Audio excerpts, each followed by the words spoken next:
আসসালামু আলাইকুম। সবাইকে স্বাগত জানাচ্ছি বিডি দর্পণের নিয়মিত আয়োজন আজকের দুনিয়ায়। আপনাদের সাথে আছি আমি ফারজানা নিসা। চলুন জেনে নেওয়া যাক সারা দুনিয়ায় এ পর্যন্ত ঘটে যাওয়া প্রধান খবরগুলো।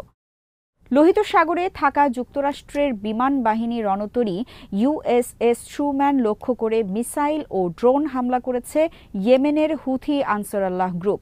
সংগঠনটি জানিয়েছে ইয়েমেনে বিমান হামলার প্রস্তুতি নিচ্ছিল যুদ্ধজাহাজটি।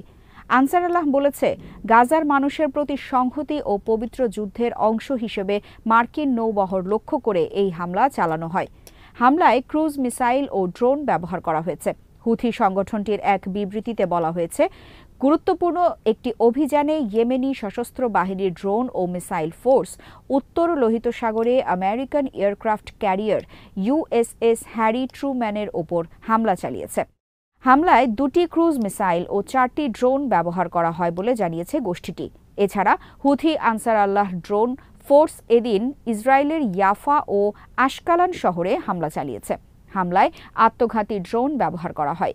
ইয়াফায় ইসরায়েলি বাহিনীর একটি সামরিক স্থাপনাকে টার্গেট করা হয় বলে জানিয়েছে হুথিরা। 1 বছরেরও বেশি সময় ধরে ফিলিস্তিনিদের পক্ষ নিয়ে ইসরায়েল ও মার্কিন যুক্তরাষ্ট্রের বাহিনীর বিরুদ্ধে লড়াই চালিয়ে যাচ্ছে ইয়েমেনের হুথি বিদ্রোহীরা।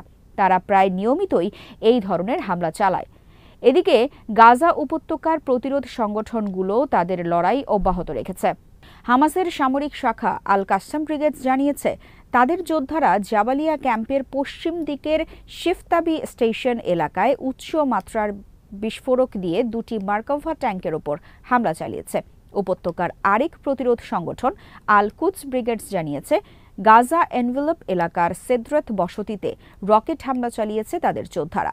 উত্তর গাজায় ইসরায়েলি সামরিক যান মোতায়েন রয়েছে এমন একটি এলাকার কাছ থেকে এই হামলাগুলো চালানো হয়েছে। ইসরায়েলি সেনাবাহিনী জানিয়েছে, তারা সোমবার গাজা থেকে আসা 3টি রকেট চিহ্নিত করেছে। রকেটগুলো ইসরায়েলি বসতিতে পৌঁছেছে। এর মধ্যে একটি মিসাইল ইসরায়েল প্রতিহত করেছে, আরেকটি রকেট সেদ্রত বসতিতে আঘাত এনেছে এবং তৃতীয় রকেটটি খোলা জায়গায় পড়ে। ইসরায়েল হায়ম জানিয়েছে, রকেট হামলা নিয়ে বাসিন্দাদের মধ্যে ক্ষোভ বিরাজ করছে। আবারও বসতির শিক্ষা কার্যক্রম বন্ধ হয়ে যেতে পারে বলে তারা আশঙ্কা করছেন।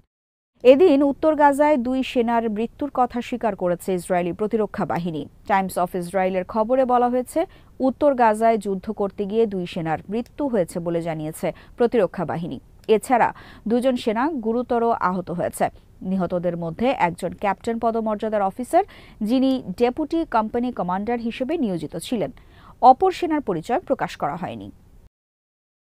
পদত্যাগের ঘোষণা দিয়েছেন কানাডার প্রধানমন্ত্রী জাস্টিন ট্রুডো। সোমবার দেশটির রাজধানী অটোয়ায় নিজ বাসভবনের বাইরে এক সংবাদ সম্মেলনে এই ঘোষণা দিয়েছেন তিনি। ঘোষণায় তিনি বলেছেন, তার দল লিবারেল পার্টি একজন উত্তরসূরি বেছে নেওয়ার আগ পর্যন্ত দেশের প্রধানমন্ত্রী ও দলীয় প্রধানের দায়িত্বে থাকবেন তিনি। 2015 সালের নির্বাচনে জিতে প্রথমবারের মতো কানাডার প্রধানমন্ত্রী হন ট্রুডো। তারপর আরও 2টি নির্বাচনে জয়ের সুবাদে টানা প্রায় 10 বছর ক্ষমতায় থাকার পর পদত্যাগের ঘোষণা দিলেন 53 বছর বয়সী এই নেতা। কানাডা একটানা সবচেয়ে বেশি দিন প্রধানমন্ত্রীর পদে থাকার রেকর্ডটি ট্রুডোর দখলে। জনপ্রিয়তার দিক থেকেও তিনি তার পূর্বসূরীদের তুলনায় অনেক এগিয়ে ছিলেন। বস্তুত ট্রুডো যে পরিমাণ জনপ্রিয়তা পেয়েছেন, তার পূর্বসূরী কোনো নেতা এর ধারে কাছেও যেতে পারেনি। তবে অভিবাসন প্রত্যাশীদের ব্যাপক মাত্রায় আগমনের জেরে গত কয়েক বছরে কানাডার আবাসন ও জীবনযাত্রার ব্যয় কয়েক গুণ বৃদ্ধি পাওয়া এবং এই সংকট মোকাবেলায় ট্রুডোর নেতৃত্বাধীন সরকারের ব্যর্থতার কারণে তার জনপ্রিয়তায় ভাটার টান শুরু হয়েছিল। এর মধ্যে গত অক্টোবরের শেষ দিকে প্রাদেশিক ও স্থানীয় পর্যায়ে নির্বাচনে বিরোধী দল কনজারভেটিভ পার্টির কাছে পরাজিত হয় লিবারেল পার্টি। ওই নির্বাচনের পর থেকেই চাপ বাড়ছিল জাস্টিন ট্রুডোর উপর। চাপ আরও বাড়ে গত ডিসেম্বরে। রাষ্ট্রীয় নীতি নিয়ে ট্রুডোর সঙ্গে দ্বন্দ্বের জেরে অর্থমন্ত্রী ক্রিস্টিয়া ফ্রিল্যান্ডের পদত্যাগের পর লিবারেল পার্টির নেতাকর্মী ও নীতি নির্ধারকরা চাইছিলেন আগামী পার্লামেন্টে নির্বাচনের আগে যেন ট্রুডো দলের শীর্ষ নেতৃত্ব থেকে সরে দাঁড়ান। দলের এই মতামতের প্রতি সম্মান জানিয়েই পদত্যাগের ঘোষণা দিলেন তিনি। এদিকে ট্রুডোর পদত্যাগের খবরের মধ্যেই আবারও কানাডাকে যুক্তরাষ্ট্রের অঙ্গরাষ্ট্র হওয়ার প্রস্তাব দিলেন ডোনাল্ড ট্রাম্প। এর আগেও 2 দফা তিনি একই কথা তুলেছিলেন। শুরুর দিকে বিষয়টিকে ট্রাম্পের কৌতুক মনে করা হচ্ছিল। ট্রাম্প তার নিজের প্রতিষ্ঠিত সামাজিক যোগাযোগ মাধ্যম ট্রুথ সোশ্যালে এক পোস্টে বলেছেন, কানাডার অনেক মানুষ যুক্তরাষ্ট্রের 51তম অঙ্গরাষ্ট্র হতে চায়। কানাডাকে টিকিয়ে রাখতে যুক্তরাষ্ট্র আর বাণিজ্যে ভর্তুকি দিতে চায় না। জাস্টিন ট্রুডো সেটি জানেন এবং এই কারণেই পদত্যাগ করেছেন। যুক্তরাষ্ট্রের প্রেসিডেন্ট নির্বাচনে ডোনাল্ড ট্রাম্পের বিজয় আনুষ্ঠানিকভাবে নিশ্চিত করে তাকে পরবর্তী মার্কিন প্রেসিডেন্ট হিসেবে স্বীকৃতি দিয়েছে মার্কিন কংগ্রেস। স্থানীয় সময় সোমবার কংগ্রেস অধিবেশন শুরু হওয়ার পর এই অনুমোদন দেন দেশটির আইন প্রণেতারা। সিএনএনের খবরে বলা হয়েছে, কংগ্রেসের এই স্বীকৃতির ফলে এখন ট্রাম্প ও তার দল রিপাবলিকান পার্টি সরকার গঠনের আনুষ্ঠানিক অনুমোদন পেল। গত 5 নভেম্বর অনুষ্ঠিত নির্বাচনে ডেমোক্র্যাট প্রার্থী কামালা হ্যারিসকে হারিয়ে প্রেসিডেন্ট নির্বাচিত হন ট্রাম্প। আগামী 20 জানুয়ারি প্রেসিডেন্ট হিসেবে শপথ নেওয়ার কথা রয়েছে তার। সরকার গঠনের আগে ট্রাম্প বেশ কিছু প্রতিশ্রুতি দিয়েছিলেন। এর মধ্যে রয়েছে যুক্তরাষ্ট্র মেক্সিকো সীমান্ত বন্ধ করা, 2021 সালের 6 জানুয়ারি মার্কিন কংগ্রেস ভবন ক্যাপিটল হিলে হামলার ঘটনায় অভিযুক্তদের ক্ষমা করা, 2020 সালের প্রেসিডেন্ট নির্বাচনের ফল জোর করে পাল্টে দেওয়ার চেষ্টার অংশ হিসেবে নির্বাচনে পরাজিত প্রার্থী তৎকালীন মার্কিন প্রেসিডেন্ট ডোনাল্ড ট্রাম্পের সমর্থকেরা 2021 সালের 6 জানুয়ারি ক্যাপিটল হিলে সশস্ত্র হামলা চালিয়েছিলেন। এই ঘটনায় বেশ কয়েকজনকে কারাদণ্ড দিয়েছে যুক্তরাষ্ট্রের আদালত। তবে 4 বছর আগে নির্বাচনে ফলাফলকে কেন্দ্র করে ট্রাম্প সমর্থকেরা কংগ্রেস ভবনে হামলা করলেও এবার শান্তিপূর্ণভাবেই তাকে প্রেসিডেন্ট হিসেবে স্বীকৃতি দিল মার্কিন কংগ্রেস। গাজা উপত্যকায় যুদ্ধাপরাধে জড়িত ইসরায়েলি সেনারা বিভিন্ন দেশে বেড়াতে গিয়ে গ্রেফতারের ঝুঁকিতে পড়েছেন। এরই মধ্যে এক সেনা ব্রাজিল থেকে পালিয়েছেন। ব্রাজিলে বেড়াতে যাওয়া ওই সেনার বিরুদ্ধে একটি মামলা হওয়ার পর হঠাৎ সেই দেশে ছেড়ে পালিয়ে যান তিনি। মামলায় অভিযোগ করা হয়, ইসরায়েলি ওই সেনা গাজা যুদ্ধে দায়িত্ব পালনকালে যুদ্ধাপরাধের জন্য দায়ী ছিলেন। হিন্দ রজব ফাউন্ডেশন নামের একটি প্রতিষ্ঠান মামলাটি করে। ফাউন্ডেশনটি গাজায় দায়িত্ব পালন করা ইসরায়েলি সেনাদের গতিবিধি অনুসরণ করে থাকে। ইসরায়েলি পররাষ্ট্র মন্ত্রণালয় বলেছে, ব্রাজিল সফরে যাওয়া সাবেক এক ইসরায়েলি সেনার বিরুদ্ধে গত সপ্তাহের শেষে ইসরায়েল বিরোধী উপকরণ ব্যবহার করে তদন্ত করার চেষ্টা চালানো হয়। ইসরায়েলি ওই নাগরিককে বিপদ থেকে রক্ষা করতে দেশটির পররাষ্ট্রমন্ত্রী গিডিয়ন স্যার তাৎক্ষণিকভাবেই মন্ত্রণালয়কে সক্রিয় করেন। ব্রাজিলে ইসরায়েল দূতাবাস পালিয়ে যাওয়া ওই সেনার নিরাপদ ও দ্রুত প্রস্থান নিশ্চিত করেছে। হিন্দ রজব ফাউন্ডেশনের ওয়েবসাইটের তথ্য অনুযায়ী সংস্থাটি থাইল্যান্ড, শ্রীলঙ্কা, চিলি ও অন্যান্য দেশ সফরে যাওয়া ইসরায়েলি সেনাদেরও গ্রেফতারের আওতায় আনতে চায়। শ্রীলঙ্কার ক্ষেত্রে সংস্থাটি ইসরায়েলি এক সেনার ছবি পোস্ট করেছে এবং শ্রীলঙ্কার প্রশাসন, আন্তর্জাতিক অপরাধ আদালত এবং ইন্টারপোলের কাছে গাজায় বেসামরিক নাগরিকদের হত্যার অভিযোগে ওই সেনাকে গ্রেফতারের আবেদন জানিয়েছে। তবে এইচআরএফ এর মামলার ফলে এখনও কোনো ইসরায়েলি সেনাকে আটক বা গ্রেফতার করা হয়েছে কিনা তা নিশ্চিত হওয়া যায়নি।